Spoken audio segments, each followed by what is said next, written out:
Hey there, fight fans. I'm Tiffany, and this is Trufan Boxing. You know, New York City is one of those cities where athletes and actors tend to commingle. From the 40s and 50s with Toots Shor's, to Studio 54, up to the present with Jay-Z's 40/40 Club. This week, we are going to be sending our very own JMonte to the one place in the world where athletes and Oscar award-winning actors sweat side by side. You know I'm talking about Gleason's gym.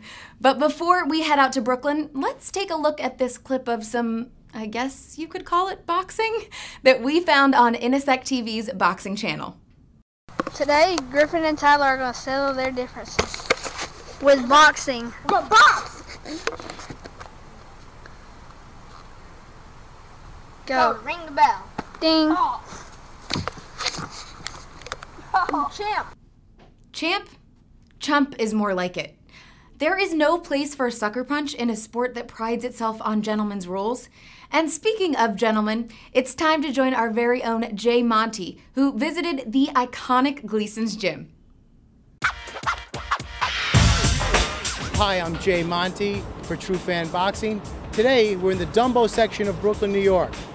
Let's see, that stands for Down Under Manhattan Bridge Overpass, which is right behind me. A high rent district, except when you walk up the stairs of this place, right here.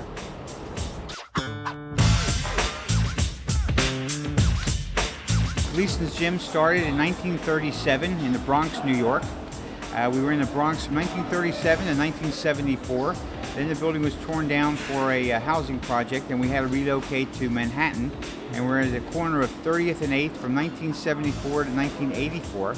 That building then became a co-op, and we got booted again, at which time we came over here to Brooklyn to a section which is now called Dumbo. And we've been here since 1984. During this time period, we've had 131 professional world champions. 2 fellows won Olympic gold medals, one won a silver medal. We've also done very well in Hollywood. We've made 26 full-length movies, and 4 of the movies won Academy Awards. When you step into this gym today, it looks like you could go back 30 years, 40 years. How has it changed from the time you got involved in it? Well, there's been some dramatic changes, not in the decor of the building, as you can see. It looks this rustic way, and I like to call it, I keep the ambiance here, only because of the movies that we make and the television shows, etc. I certainly can afford to put some paint on the floor, but the location people like the old look from 30 and 40 years ago. But today, we train not only professional fighters and amateur fighters, but we train a lot of actors and actresses for roles and for parts.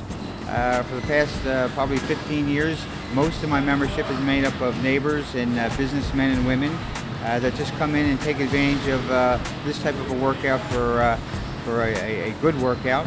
And so most of my people are now no longer fighters.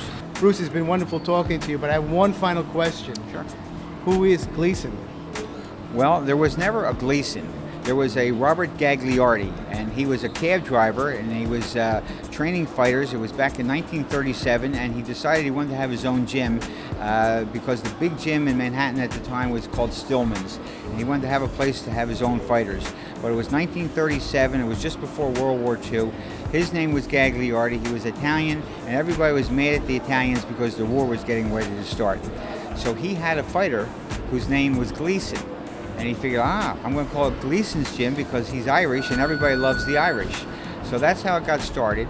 And he got a champion by the name of Jake LaMotta right away. He had another one by the name of Phil Terranova right away. So it became a hot gym. And Bobby Gagliardi legally changed his name to Gleason. So it became known as Bobby Gleason's gym. And it was a real hot gym and attracted a lot of good trainers, etc. When I bought the gym, I trademarked the name Gleason's Gym. Fantastic. Well, thanks, Bruce. Nice talking to you. I'm JMonte, Trufan Boxing. Be there in the square. Take care. So, Gleason is not a real guy. At least we know that our own JMonte is in fact a real guy, and he'll be back at Gleason's gym next week with even more.